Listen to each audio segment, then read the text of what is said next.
los pequeñines con sus padres y los adolescentes, bueno, ya con sus padres o con sus amigos, en fin, ahí sentaditos atendiendo al pensamiento, la meditación de la palabra del Señor. Efesios 6:10 lo tienen, vamos a leer hasta el verso 19. Por lo demás, hermanos míos, fortaleceos en el Señor, y lo vamos a leer de manera alternada, amén. Fortaleceos en el Señor y en el poder de su fuerza. Lea usted el verso 11. Vestidos de toda la armadura de Dios, para que podáis estar firmes contra las acechanzas del diablo. Porque no tenemos lucha contra sangre y carne, sino contra principados, contra potestades, contra los gobernadores de las tinieblas de este siglo, contra huestes espirituales de maldad en las regiones celestes. Por tanto, tomad toda la armadura de Dios, para que podáis resistir en el día malo, y habiendo acabado todo, estar firmes. Estad pues firmes, ceñidos vuestros lomos con la verdad y vestidos con la coraza de justicia. Y calzados los pies con el apresto del evangelio de la paz. Sobre todo tomad el escudo de la fe con que podáis apagar todos los dardos de fuego del maligno.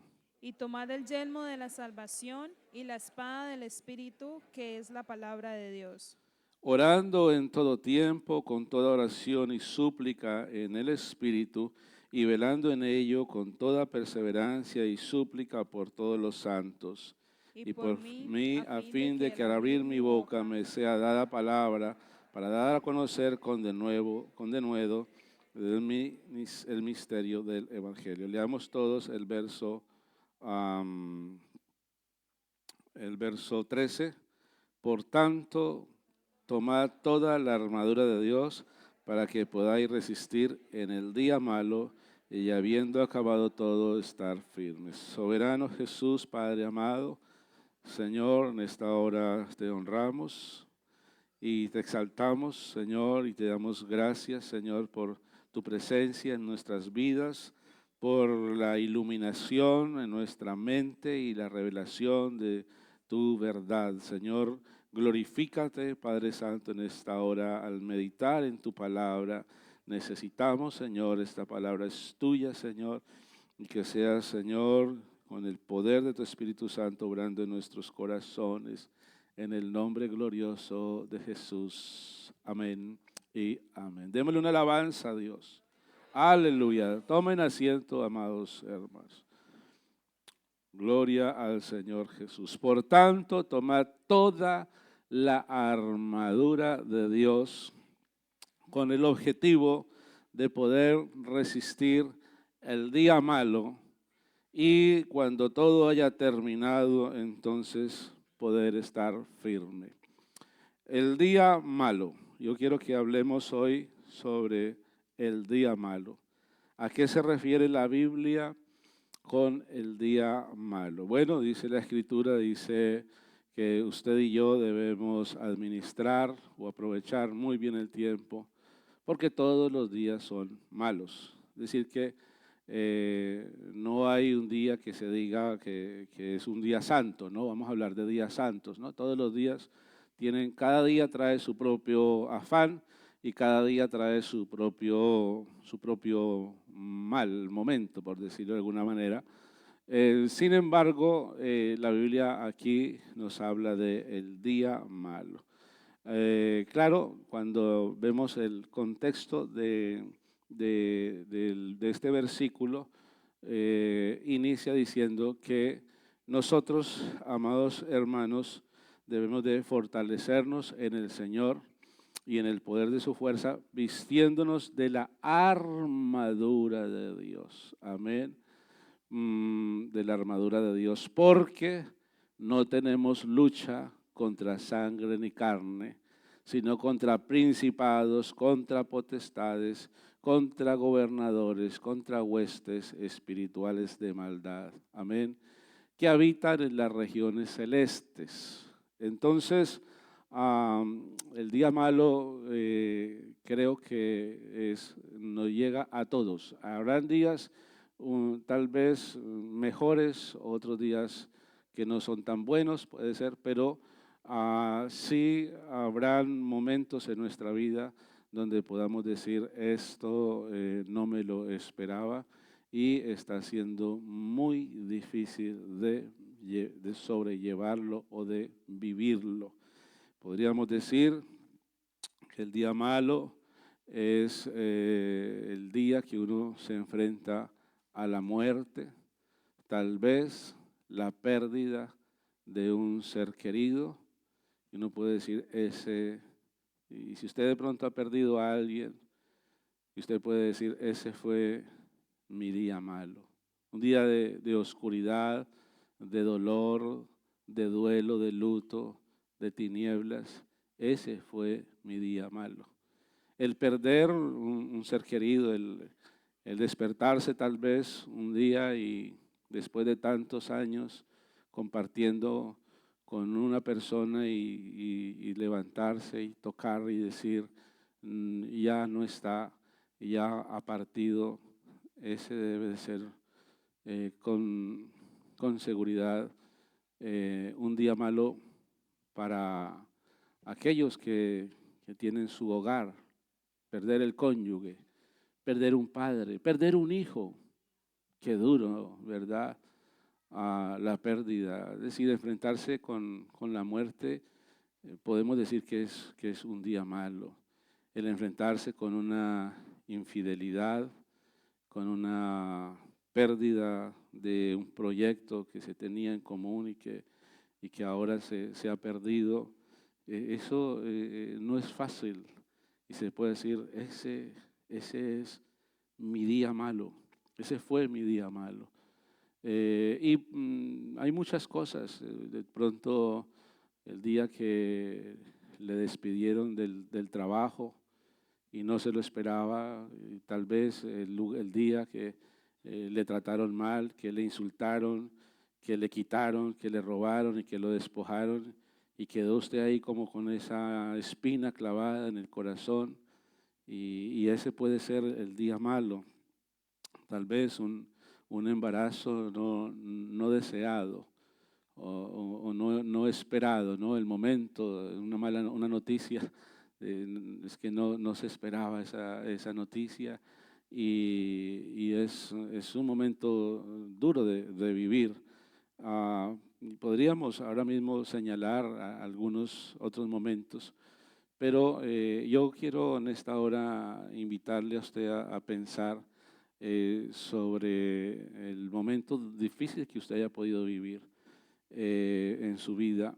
El día malo se debe de caracterizar o se caracteriza, aquí la Biblia lo dice, como cuando las huestes espirituales de maldad, espíritus, demonios, el enemigo se confabula y organiza un plan macabro y lo lleva a cabo y lleva a un momento donde aprovecha alguna de esos momentos difíciles y aprovecha para venir y desafiarlo, desanimarlo y ponerle a usted, a aumentarle o acrecentarle ese dolor o esa angustia, o momentos donde hay una opresión, donde hay una persecución, donde hay un tormento, donde el enemigo le ha cercado, le ha rodeado y como que la presencia de Dios no está ahí para ayudarle, para defenderle.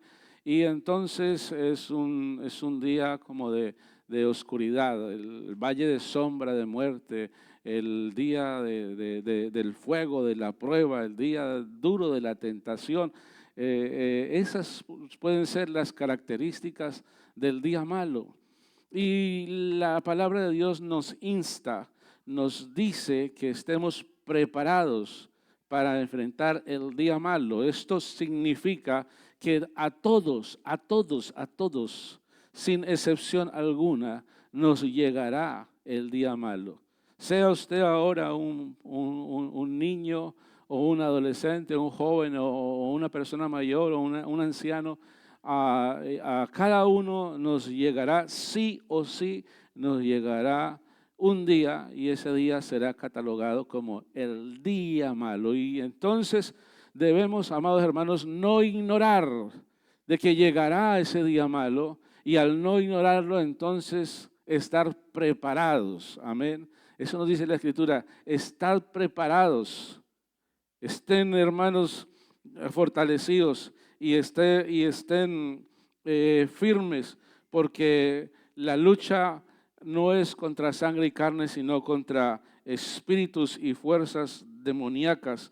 Por tanto, tomad toda la armadura de Dios. Entonces, nos dice, primero nos está diciendo, deducimos cuál es el día malo, deducimos que no estamos exentos, todos estamos en algún momento de nuestra vida expuestos a que llegue ese día malo, y nos insta la palabra del Señor a que, como ya sabemos que nos llegará el día malo, entonces estar preparados para cuando llegue el día malo. Y la Escritura nos dice que entonces nosotros nos vistamos de la armadura de Dios para cuando llegue ese día malo. Y nos describe el apóstol Pablo estando en prisión. Se dice que la carta a los Efesios la escribió el apóstol Pablo estando en prisión, probablemente en Roma. Y él allí veía los soldados romanos, y él en varias ocasiones habló de que nosotros en este camino del evangelio, nosotros estamos como en una guerra, y por lo tanto entonces nosotros somos militares de Cristo. Amén.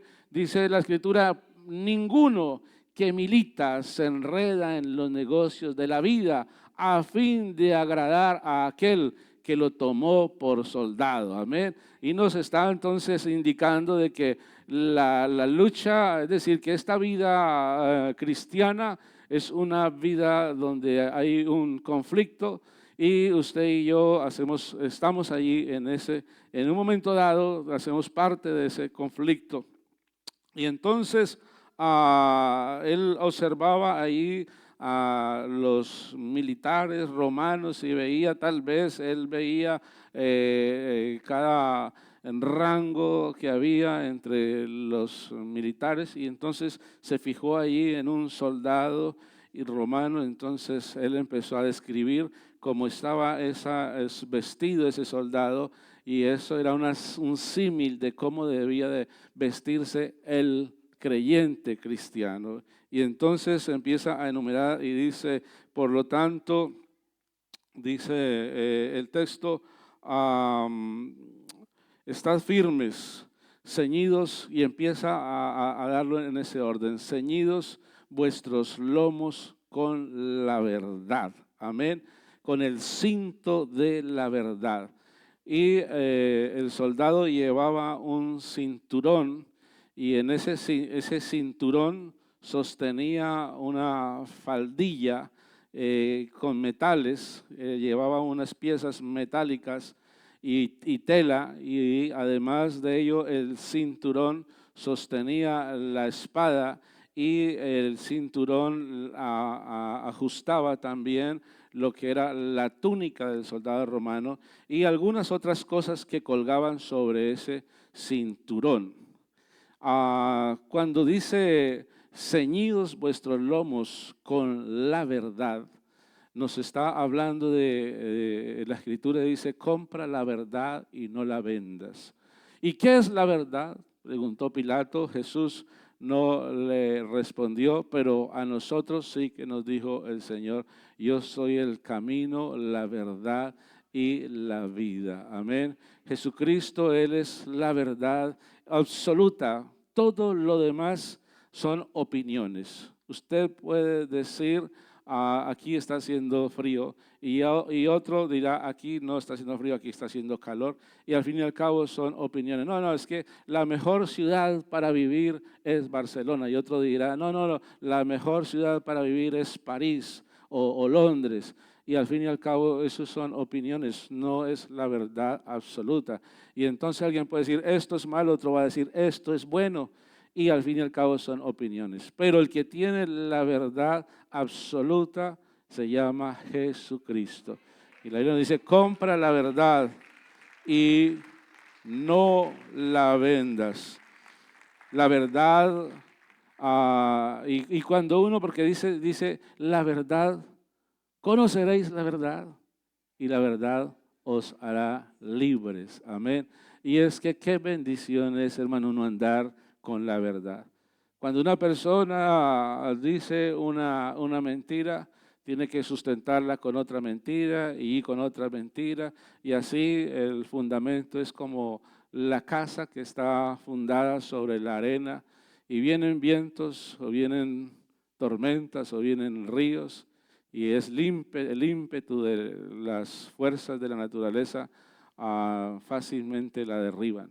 Pero cuando fundamentas tu vida, toda tu vida en la verdad, y aunque te duela decir la verdad, aunque te cueste de pronto, hay un precio que hay que pagar en algún momento por decir la verdad, no por decirle la verdad en la cara a otro, ¿no? Eso es otra cosa. Es que yo le digo, cuántos pares son 3 moscas. Y a mí que no me venga con cuenta que yo le digo la verdad en la cara. No, no es esa la verdad. La verdad es eso, no ocultar, no engañar, no mentir. Y cuando uno fundamenta la vida, toda su vida en ser transparente, en buscar en que no haya algo censurable, cuestionable en su vida y esforzarse por ello y amar esa verdad, entonces puedes andar con libertad porque la verdad nos hace libres, aleluya. Y entonces dice ahora, además de eso, póngase en la coraza de la justicia. Ya está el cinturón puesto, allí le sostiene, está allí atando muchas cosas, pero el soldado romano llevaba también aquí en el pecho y en su espalda llevaba una coraza metálica. Y esa coraza era para cuidar, amén, de las flechas, los órganos vitales. Y allí como órgano vital tenemos el corazón. Y entonces dice la Escritura que hay que ponerse la coraza de la justicia. Y hay que guardar el corazón. Hay que guardar el corazón y guardar el corazón de ver injusticias. Sobre todo, es decir, que las injusticias le dañen aún el corazón. Amén. Hay cosas que usted puede ver en algún momento dado y decir esto no está bien, esto estuvo mal, fue doloroso, fue injusto, pero guarde su corazón, amén, porque en el corazón reposan cantidades de cosas y por eso dice, engañoso es el corazón más que todas las cosas. Y Señor, guárdame, Señor, el corazón de lo que estoy pensando. En el corazón se guarda el enojo, en el corazón se guarda el dolor y el alimentar y alimentar y alimentar ese dolor se convierte en una raíz de amargura que has guardado allá en tu corazón. Entonces, examina, por eso el salmista dice, examina mi corazón, Señor. Examíname, Señor, y seré limpio. Examíname, Señor, y yo lo que pueda tener allá en mi corazón, que allá esté anidado en mi corazón, y por eso entonces yo tenga momentos que sienta como aquí en el vientre, que sienta como esa molestia, qué es lo que hay en mi corazón, qué es lo que no me deja estar tranquilo, no me deja amar, no me deja perdonar. Entonces, esa armadura y esa parte de la armadura nos guarda el corazón. Y luego entonces dice que también, además de eso, debemos tener el escudo de la fe con que podáis apagar todos los dardos de fuego del maligno. La fe viene por el oír la palabra de Dios. Amén. Y cuando tú escuchas la palabra de Dios, cuando tú la lees y cuando tú la guardas, cuando tú meditas en ella, cuando tú memorizas la palabra de Dios, en un momento dado esa palabra empieza a dar un fruto especial, y es que la fe va en aumento, la fe va en crecimiento. Y hay momentos que tienes que enfrentar y echas mano de esa palabra que has guardado en el corazón, y a través de esa palabra que tú la usas le crees a Dios que esa palabra tiene autoridad, que esa palabra tiene poder. Entonces Dios obra milagrosamente y a tu fe se le añade una fortaleza, y la fe entonces va en aumento.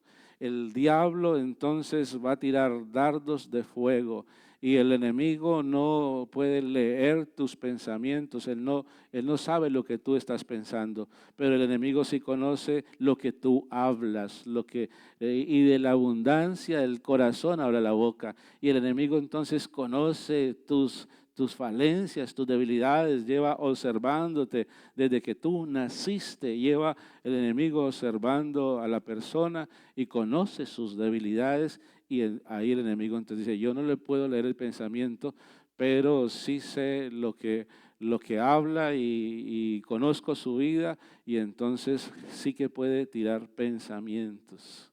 Esos dardos, pensamientos que llegan a la mente, de tentación, de pensamientos negativos, pensamientos malos pensamientos, el enemigo los lanza. Luego dice la Escritura que pongámonos el yelmo de la salvación, amén, el casco que se ponía el soldado romano. Y ese casco entonces, algunos cascos tenían solamente, veían por un ojo, porque ellos guardaban de que si les hacían daño en un ojo, por lo menos con el otro iban a poder ver después. Y otros cascos solamente guardaba la parte de la cabeza, porque cualquier golpe o cualquier flecha o algo, guardar su cabeza. Amén. Esto nos habla a nosotros del pensamiento, y guardar entonces también nuestra mente, nuestra manera de pensar, y ir renovándola a través del culto racional a Dios, a través de no conformarnos a este siglo, entonces ir renovando nuestro entendimiento, nuestra manera de pensar. Y dice que los pies deben de ser calzados, amén, con el apresto del evangelio de la paz. Debemos de llevar el calzado del evangelio. Nos habla aquí, el evangelio son las buenas nuevas. Hay un texto, bueno, está en Romanos y también está en el libro de Isaías, donde dice: cuán hermosos son sobre los montes los pies de los que anuncian buenas nuevas de paz, de los que dicen: a Sión, tu Dios reina. Amén. Cuando, es decir, el predicar el evangelio, el llevar y el caminar y el llevar el evangelio y compartir el evangelio, pero también el evangelio a nosotros es como un aislante de lo que es el mundo. Cuando se habla del mundo, está tipificando el pecado, y el evangelio a nosotros es un aislante, es algo que nos separa del mundo. Estamos en el mundo, pero no somos de este mundo. Y luego entonces dice que tomemos la espada, amén, del Espíritu, que es la palabra de Dios, porque también la armadura no es solamente para defenderse, sino que también el soldado tiene una espada, que también en su momento esa espada es para blandirla contra las mentiras del diablo, y con esa palabra poder vencer al enemigo. Jesucristo venció al enemigo, y en el momento de la tentación, solamente con la palabra. No tuvo el Señor que desplegar algún o de sus atributos y usar su poder para hacer huir al enemigo. Sencillamente el Señor, cada vez que el diablo le incitó para que pecara, el Señor citaba Biblia. Y vemos, por ejemplo, a David cuando se enfrenta contra Goliat, y David está diciendo, ¿quién es este incircunciso que está desafiando a los escuadrones del Dios vivo? Y cuando habla del incircunciso está diciendo, ese no tiene pacto, porque es decir, que el pacto de la circuncisión, él es un incircunciso, él no tiene pacto. Nosotros tenemos pacto con Dios. ¿Y qué hace ese que no tiene pacto? Desafiando a los escuadrones del Dios vivo. Y entonces de ahí en adelante David le dice a Goliat una serie, le cita palabra de Dios. Tú vienes contra mí con escudos, con lanzas, con jabalinas, mas yo vengo contra ti en el nombre de Jehová, el Dios de los escuadrones, amén, de los ejércitos, a quien tú has provocado. Gloria al Señor, y yo te venceré, y te cortaré la cabeza, y le daré tu cuerpo y el cuerpo de todos los filisteos a las aves del campo y a todas las bestias, a las bestias del campo y a las aves del cielo. Es decir, que David le citó palabra a Goliat, y ya ahí ya hubo una primera, sin darse cuenta, Goliat ya estaba siendo derrotado. Amén, gloria al Señor Jesucristo. Entonces, el día malo está ahí, estamos expuestos, algún día nos llegará el día malo. Debemos, amados hermanos, de vestirnos de Cristo, vestirnos de su armadura, vestirnos de su carácter, conocerle más, buscar ser más como Él. Y cuando llegue ese momento, entonces podremos estar firmes y resistir. Pero entonces aquí añade algo más el escritor bíblico y dice que nosotros, para vestirnos, el versículo 18, por eso dice el 17, tomad el yelmo de la salvación y la espada del Espíritu, que es la palabra de Dios. Verso 18, orando, ¿cómo lo hago? Orando en todo tiempo, con toda oración y súplica en el Espíritu. Amén. Y entonces, cuando dice orando en todo tiempo, el día tiene 24 horas, entonces alguien dice, pues pastor, yo oro 25. Yo oro en todo tiempo. Bueno, el texto cuando dice orando en todo tiempo, se refiere a orar con pasión, a que se haga una oración que sea una oración sentida, una oración apasionada, fervorosa, una oración reverente. Gloria al Señor Jesús.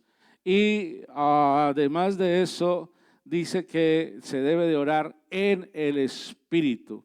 Cuando nosotros, amados hermanos, vamos a orar, no empezamos a orar en el Espíritu en el mismo instante en que nos arrodillamos. No, porque nosotros somos seres integrales y tenemos cuerpo, alma y espíritu. Y lo primero que hay que doblegar antes de orar es esta carne, porque esta carne quiere distraerse y quiere algún tipo de emociones y entonces la carne fácilmente procrastina, y entonces a la hora de orar resulta que me resultaron oficios que hacer, y entonces tengo que ir a sacar la ropa de la lavadora, y es que tengo que ir a lavar el baño, y tengo que hacer mil cosas, y entonces sale una cantidad de cosas que distraen, o antes de orar voy a verme aquí esta película que están pasando, a Superman 50, porque tantos Supermanes que hay ya, y entonces quiero verme la película y después voy a orar. No, lo que uno tiene que empezar, se empieza es por la carne, amén. Y entonces ya tú dices, no, y yo a la 1, a las 2 y a las 3 a orar. Y ya entonces, ese es un secreto que le doy porque usted me cae bien. Usted está haciendo algo y sabe que tiene que sabe que tiene que orar o que tiene que hacer una tarea. Usted tiene una tarea que hacer, pero hay muchas cosas que lo están distrayendo. Entonces usted sabe y usted dice, no, yo tengo que hacer, esto es importante. Y en este caso, la oración, yo tengo que ir a orar a la 1, a las 2 y a las 3. Y ya, entonces se desconecta y me voy a orar. Pero entonces usted ya a esta carne tiene que doblegarla. Y ese es el primer reto, ir, doblar las rodillas. Y ay, qué pereza, porque esta carne tiene pereza de orar. Esta carne solamente quiere que usted la lleve a paseo, quiere que usted la tenga ahí acostadita, allá en la hamaca, allá con el aire, con la piña colada. Bueno, ahí sí es feliz esta carne. Pero usted dígale que va a orar y allá ya dice, no, ya se dañó el rato. Esta carne es así. Pero entonces usted ya venza la carne en el nombre de Jesús. Ya usted se arrodilló a orar y ya usted se arrodilló, gloria a Dios. Porque usted ya se arrodilló, entonces ya usted ya tiene cierta ventaja. Pero ahí está apenas empezando. Porque ahora entonces tendrá que luchar con su mente. Porque usted se arrodilla a orar y entonces empieza a orar y entonces, ay, ¿será que se apague la luz? Ay, ¿será que el butano le cerré la llave a la estufa? Ay, ¿será que el coche le cerré las puertas? Voy a tener que ir a bajar a cerrar el coche porque no sé si le dejé las puertas. El cristal se quedó abierto, el teléfono se me quedó allá. Y entonces usted desconéctese de todo.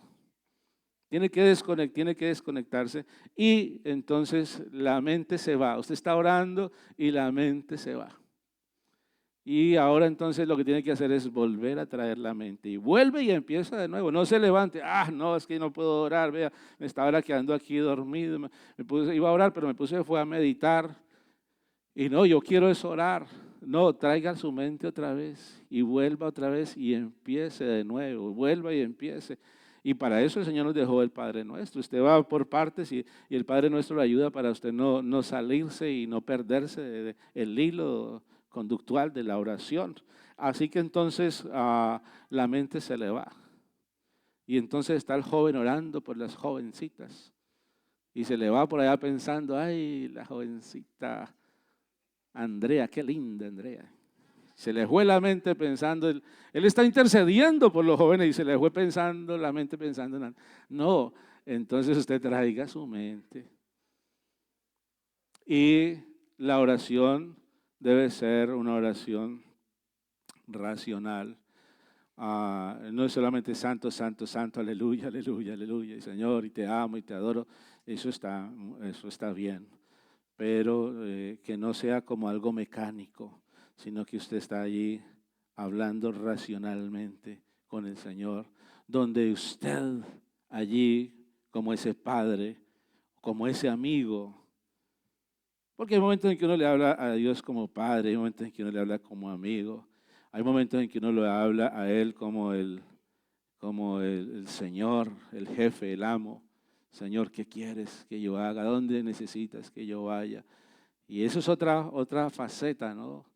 Pero el Padre Nuestro empieza así, Padre Nuestro, míralo a Él como Padre y tú mírate como hijo y cuéntale. Bueno, muchas personas tuvieron malas experiencias con sus padres y entonces al pensar como padre, pero es que no sé qué es un padre. Mi padre se fue, mi padre me maltrató, mi padre esto, lo otro. Pero piense en él como como usted ha escuchado hablar de un buen padre que es sustentador, que es protector, que es comprensivo. Piense en él y usted ábrale el corazón a él y cuéntale todo lo que tú sientes, todo lo que tú estás viviendo, todo lo que tú sueñas y lo que tú anhelas, cuéntaselo a Él. Mire, Señor, me dijeron de todo y esto pasó y me duele el corazón. Mire, Señor, me hicieron esto. Mire, Señor, esto me está afectando, esto me tiene inquieto, tengo estas dudas. Y cuéntele al Señor y hable con Él como quien habla con un buen amigo. Eso es una oración racional. Y yo le voy a dar otro secreto. Le voy a dar un secreto y por la misma ofrenda que dio. No quiero ofrendar otra vez. Cuando usted se arrodille a orar, diga, Señor Jesús, inspírame a orar. Dame palabras, Señor, para que cuando yo hable, Señor, pueda orar, Señor, dirigido por ti. Y el Señor le va a guiar. Y hay momentos en que el Señor le va a poner a alguien para que usted ore. Y usted está, por eso dice, orando con oración y súplica, perseverando con toda perseverancia y súplicas por todos los santos. Y Dios le pone a alguien. Y entonces ore por esa persona que Dios le está poniendo a que ore por ese hermano. Alguna necesidad está pasando, Señor, ayúdale en su situación. Señor, tú sabes lo que está viviendo, ayúdale.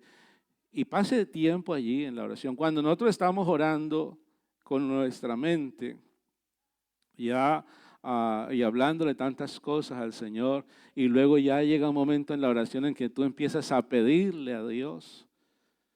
Y cuando tú le pides a Dios, entonces en ese tiempo que tú llevas orando, la presencia de Dios, tú empiezas a sentirla. Habrá de pronto, tú dices, bueno, yo lo he intentado y no he sentido la presencia de Dios. Tú vas a la oración y de pronto el primer día te quedaste dormido, pero es mejor quedarse dormido intentándolo que no intentarlo. Y vuelves otra vez y no sentí nada, pero vuelves otra vez y hay un momento en el cual el Señor se hace sentir. Y tú puedes sentir la presencia de Dios y esa presencia de Dios te quebranta. Y esa presencia de Dios te lleva a entender de que ese es el mayor anhelo, el mayor gozo, es sentir su presencia, tener su presencia en tu vida, contar con su amor, con el gozo de la salvación, con la paz que da Dios. Y ahí entonces el Espíritu Santo, y ya tú dices, Señor, yo te amo tanto, Señor, y quiero expresarme, Señor, de la mejor manera, Señor, sobre ti, pero se me acaban las palabras, no tengo palabras como expresar, Señor, lo que siento por ti. Y tú y de pronto ni lo estás diciendo, pero tu alma está gimiendo. Porque amas a Dios y te quebrantas en su presencia. Y entonces ahí ya entras a orar en el Espíritu. Porque el Espíritu Santo entonces toma el control y te lleva a hablar en lenguas. Y dice la Escritura, no sabemos orar como conviene, pero el Espíritu mismo nos ayuda. Amén. Porque Él gime, Él intercede por nosotros con gemidos indecibles. Tú no sabes lo que estás diciendo, pero ahí empieza a fluir. Y entonces deja que el Espíritu Santo tome el control y habla en otras lenguas. Y si no ha recibido el Espíritu Santo, dígale al Señor, Señor, lléneme con el Espíritu Santo. Yo necesito recibir el Espíritu Santo. Yo necesito, Señor, el don del Espíritu Santo, aleluya. Gloria al Señor Jesús.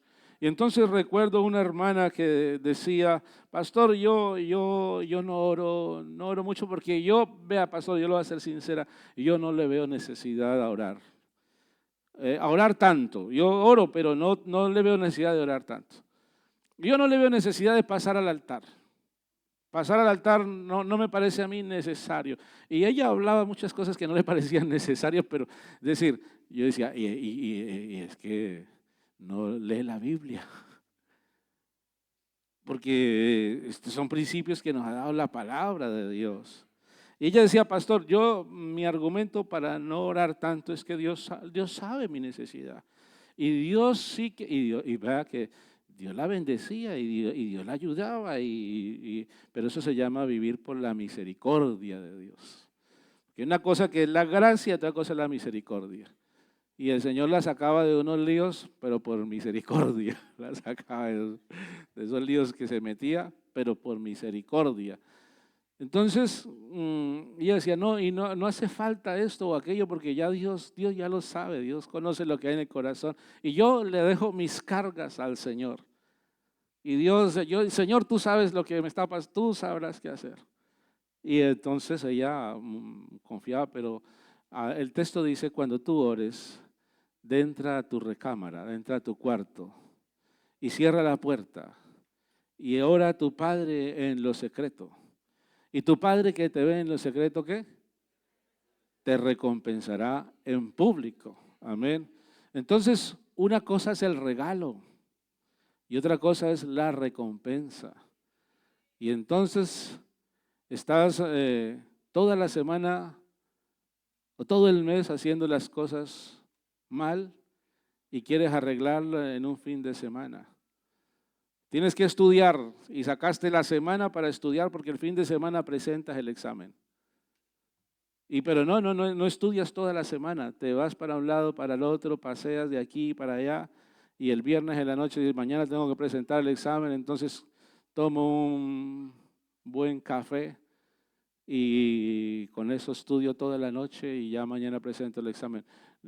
Toda la semana haciéndolo mal y querer arreglarlo en un momento. No es así. Así que lo que nosotros necesitamos es orar a Dios y estar conectado con Dios y tener esa conexión o esa intimidad o esa relación creciente con Dios. Hay que pagar un precio. Es decir, la salvación es gratis, ya el Señor te la dio, pero las recompensas, los regalos el Señor te los da, la misericordia está dada. Entonces tú dices, bueno, yo ya me conformo así, yo soy un cristiano light. Y entonces yo ya me conformo, no hay que orar tanto. La misericordia de Dios es un regalo de Dios, pero la recompensa hay que pagar un precio. Y entonces la recompensa, porque yo no encuentro que Dios a alguien le diga gracias Pablo, gracias Pedro, gracias. No lo encuentro yo a Dios dándole gracias a ni sus profetas ni sus apóstoles, pero sí lo encuentro dando recompensas. Y Dios paga y paga muy bien. Así que el Señor dice, tranquilo, que lo que usted haga en lo secreto, yo lo recompensaré en público. Por lo tanto, la Biblia, la palabra del Señor nos lleva a nosotros, a que nosotros, amados hermanos, a través de la oración, pero no de una oración raquítica que no llega al cielo, no llega ni al techo. Ya no oras con entendimiento, no sale del corazón lo que tú le estás diciendo a Dios, no es una oración apasionada, no es una oración qué bendición cuando llega un momento donde con tus lágrimas, amado hermano, y brotan las lágrimas, y no de dolor ni de tristeza, sino de gozo de estar en la presencia de Dios. Y entonces unges allí ese tiempo de oración con tus mismas lágrimas. Aleluya. Gloria al Señor Jesucristo. Velando, orando, intercediendo a Dios. Hay que crecer en la oración, en el ministerio de la oración. Y tal vez al principio cuesta, pero la oración, cuando ya tú ya tomas la rutina, la oración se convierte en un deleite. Gloria al Señor Jesús. Y entonces la Escritura nos habla acerca de una mujer llamada Esther, nos habla acerca de un hombre llamado Daniel y nos habla de un hombre llamado Ezequías. Todos ellos tres con algo en común, que recibieron una carta, recibieron una noticia y para ellos ese fue su día malo. Esther era la esposa del rey, el rey Asuero. Él tenía concubinas, un harén, esa era la costumbre de los reyes en el oriente. Tenían muchas mujeres. Entonces habían concubinas y habían doncellas y habían mujeres con las cuales él tenía intimidad, pero tenía una que era su esposa. Y entonces la Biblia nos dice que esta se llamaba, la esposa de Asuero, se llamaba Esther. Ella nunca le desveló, nunca le comentó de dónde era su procedencia o cuál era su nacionalidad, de dónde venía, su origen. Nunca se lo dijo. Y él se casó con ella y amaba a la reina Esther. Pero un día alguien dentro del palacio, uno de los, podríamos decir, de los principales del rey Asuero, él trama y se confabula o hace un complot para destruir, para exterminar al pueblo judío. Y entonces él le habla mal al rey del pueblo judío. Le dice, este pueblo tiene unas costumbres, este pueblo no beneficia en nada al rey, yo creo que este pueblo debería desaparecer. Y lo convence al rey y hacen un edicto y al rey le pone su sello y pone allí con el anillo del rey, sella el edicto y se lleva este edicto a todas las provincias que habían en el reino de Persia, de Media, y dice, eran persas, y entonces allí el edicto era que había que exterminar y que todo el mundo se enfrentara y exterminara y que tenían el beneplácito. El rey se complacía con que eso se hiciera y dio incluso la fecha de que tenía que hacerse. Pero entonces cuando le llega a Esther la carta del edicto, la copia del edicto, ya, bueno, su primo hermano, Mardoqueo, dice la Biblia su nombre, él vio el edicto y él se vistió con ropas ásperas en señal de duelo y se acostó en ceniza. Y entonces así andaba a Mardoqueo y entonces le llega la noticia a ella toma el edicto también y dice la escritura que entonces Esther toma la decisión de orar. Dice, vamos a orar, vamos a hacer 3 días de ayuno. Y que todo mundo empiece a orar, toda la iglesia va a empezar, porque esto es un problema que nos afecta y hay mucho se juega de por medio y nuestra vida está allí en juego. Y entonces dice, vamos a ayunar y ayunan 3 días, Esther, y dice, hasta los niños que hay, y sacan esos 3 días de ayuno. Y ella entonces después del tercer día de ayuno, ella va y se presenta ante el rey. Pero entonces había una ley que nadie se podía presentar ante el rey si no ha sido llamado. Ella dijo, a mí el rey lleva más de un mes que no me llama. Y yo si voy a presentarme ante el rey, aunque sea la esposa, si él no está de muy buen humor, puede que me decapiten. Y entonces se presenta Esther ante el rey. Y ella se va acercando ante el rey y los eunucos y la guardia real allí, alguno con la espada esperando a ver qué señal daba el rey. Y cuando ella se presenta y empieza a caminar ante el rey, acercarse ante el rey, entonces el rey les dice a ellos, bajen la espada, ¿qué quieres? Pídeme lo que quieras y te daré hasta la mitad de mi reino. Gloria al Señor Jesús. Y en conclusión ella le dice al rey, rey, hay un problema. Y es que han pedido nuestras vidas, la mía y la de mi pueblo. Y si fuese para ser esclavo, yo me quedaría callada. Pero la están pidiendo es para exterminarnos. Y esto sería un daño irreparable para el reino. ¿Quién quiere acabar con ustedes? ¿Quién? Dice él, porque estaba ahí el príncipe Amán. Ese malvado Amán. Y entonces Amán desconocía que ella era también de la ciudadanía judía. Y Amán entonces allí el rey sale enfadado y Amán empieza a suplicarle a la reina, ay, por favor interceda, yo no sabía que usted era judía y se cae encima, la reina tropieza y se le cae encima y llega el rey y lo ve encima y le dice, encima quiere abusar de ella. Y lo mandan a colgar a Amán. O sea, cómo Dios obra. A Daniel, dice la Biblia que Daniel, ya siendo un hombre mayor, Era un hombre que oraba 3 veces al día en la mañana. Y Daniel abría su ventana y aunque lo vieran orando, él no tenía ningún problema. Él oraba. Y hay gente que en el restaurante le da vergüenza orar por la comida. Hermano, cierre sus ojos en su comida y ore y dele gracias a Dios. Que me están viendo, que me vean. Yo soy cristiano y le doy gracias a Dios.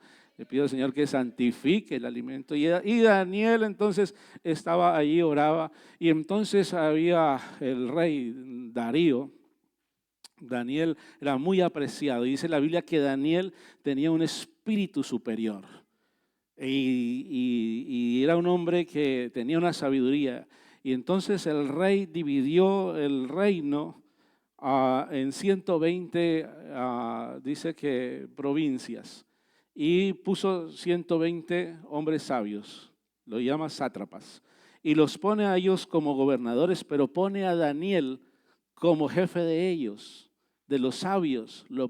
Y estos hombres querían hacer fraude, y ellos querían en algún momento tomar lo que no era de ellos, pero Daniel era un hombre recto y no podían convencer a Daniel de cometer robar algo, tomar algo que no les correspondía a ellos.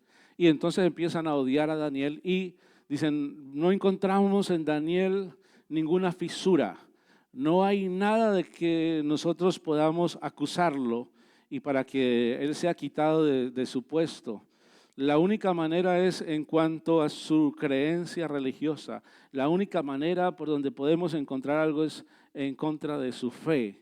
Y entonces ellos se confabulan, los sátrapas, ustedes conocen la historia, y entonces dice que le dicen al rey,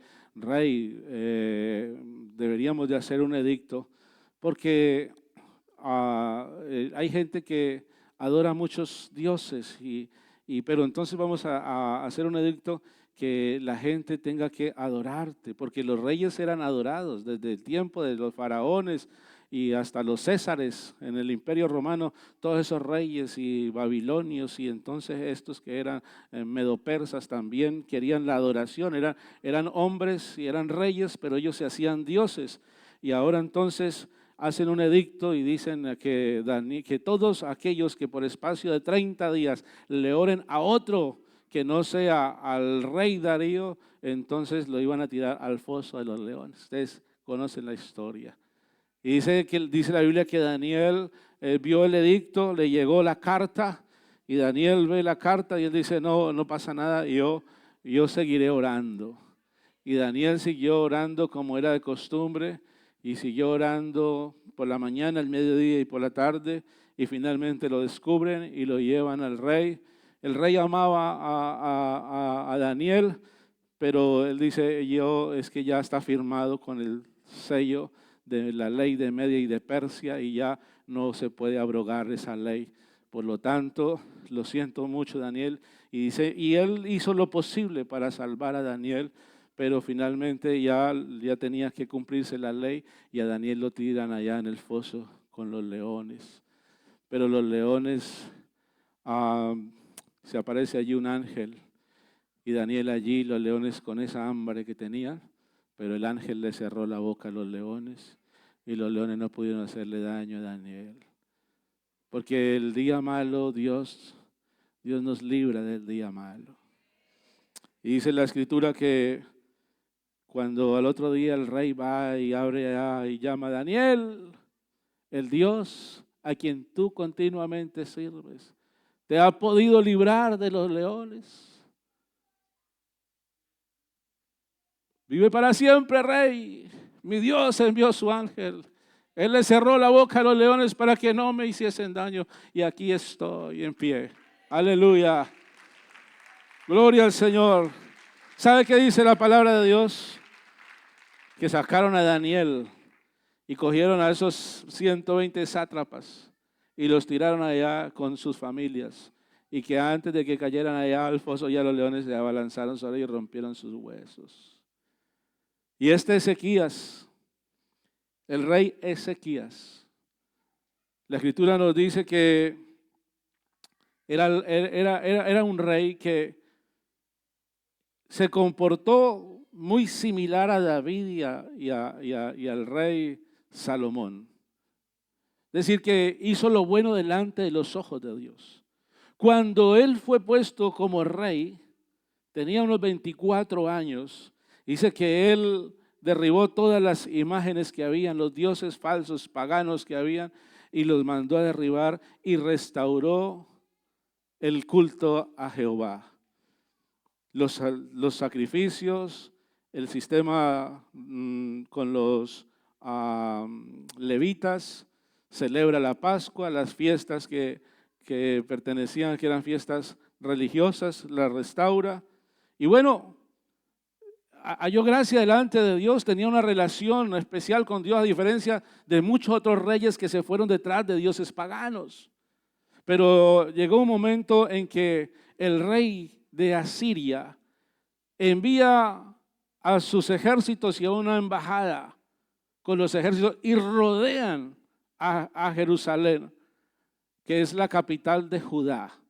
Y entonces está rodeada la ciudad y hay uno de ellos, el rey se llama Sennacherib, y entonces hay uno de ellos, de los embajadores que vinieron, y entonces empieza a hablar y a vociferar y a desafiar, y era de ese tipo de personas que te insultan sin usar malas palabras, sarcástico. Era un hombre que hablaba con un sarcasmo que los hacía desanimar a los demás. Y les decía, usted tiene su confianza en Egipto. Egipto es como una caña que el que se apoya sobre ella le romperá la mano, le atravesará la mano. Eso es Egipto. Usted dice que tiene ejércitos, pues yo le voy a dar 2,000 caballos. Dígame a ver si tiene jinetes para esos 2,000 caballos. Usted dice que confía en Jehová, Jehová no los va a librar de la mano. Llevamos 10 naciones y todas las hemos conquistado y a todas las hemos despedazado. ¿Qué Dios de esas naciones les ha librado? Ninguno. Jehová tampoco los va a librar a ustedes. Es más, yo vengo con la orden. Jehová me dijo, ve y destruye a Judá, destruye Jerusalén, ve y conquístala, arrásala.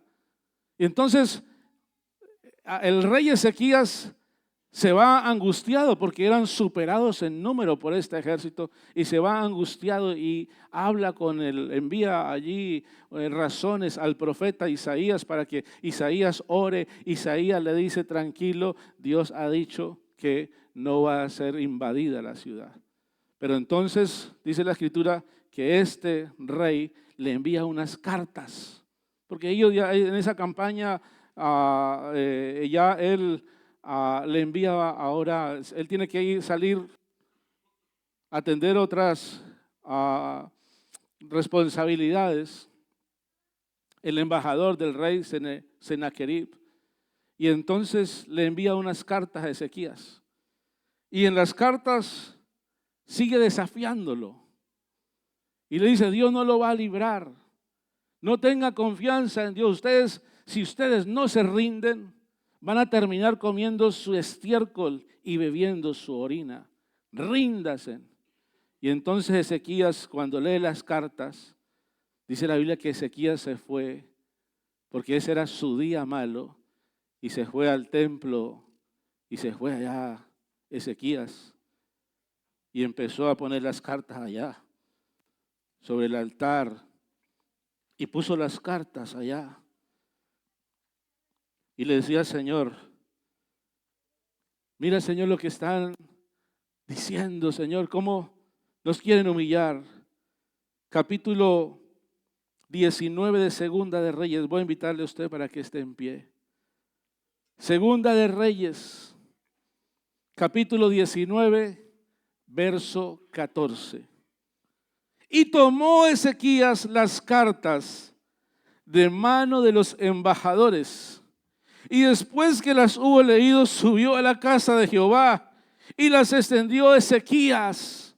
Dice la escritura, las extendió Ezequías delante de Jehová. Él fue al altar y se puso allá en el altar, se arrodilla allá en el altar y extiende las cartas, gloria al Señor, y le dice a Jehová, orando: Jehová, Dios de Israel, que moras entre los querubines, solo tú eres Dios de todos los reinos de la tierra.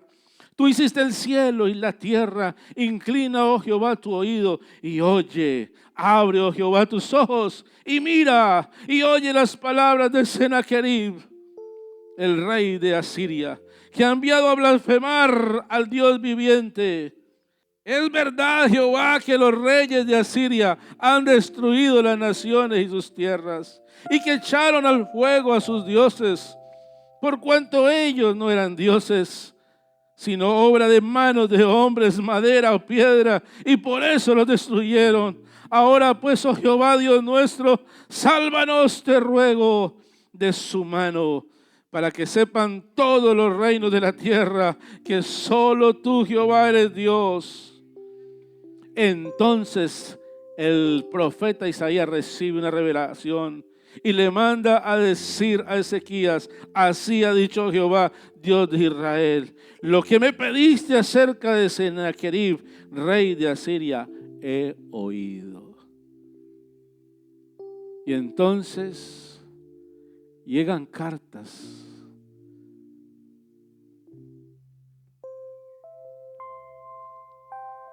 Tenemos unos pastores que su familia están luchando con la salud. Esta semana a la esposa de uno de ellos ya le quitaron el pelo y le hicieron una peluca, porque la quimioterapia para ese cáncer tan agresivo que tiene le va a caer, le va a hacer caer el pelo. Y estábamos en el campamento de pastores y llegó allá otro pastor con su familia y su niña también con un cáncer en la sangre, con una peluca. Son cartas que llegan, dice, desahuciado. Te quedan días de vida. Desalojo. Una carta de un embargo. No sé qué carta le estará enviando el diablo a usted. ¿Qué mensaje le está enviando el enemigo a usted? Pero yo le invito en esta mañana a que usted simbólicamente venga a este altar y traiga esa carta. No la tengo por escrito, pero Señor, las amenazas del diablo ahí están. Yo voy a entregártelas, porque el diablo quiere aprovechar y desafiar y humillar, a veces de manera sutil, de manera aparentemente respetuosa, pero con un mensaje que angustia. Yo sé que hay una realidad y yo estoy sujeto a esa realidad. Dígale al Señor: yo estoy sujeto a la realidad, a lo natural. Y las aflicciones de este mundo no son nada. Yo lo entiendo, tu palabra lo dice, no son nada comparables con la dicha, con la gloria venidera. Las aflicciones de este mundo. Yo, Señor, estoy en un plano natural y conozco la realidad de la vida. Pero, Señor, yo traigo, Señor, esas cartas. Quiero invitarle a alguien más a que venga a este altar. Tal vez alguien que está pasando su día malo. Tal vez hoy es su día malo. El día malo no es un día de 24 horas, el día malo es una temporada, una etapa en la vida de retroceso, de preocupación, de angustia. Pero que usted venga y le diga al Señor, está en el hospital, está enfermo.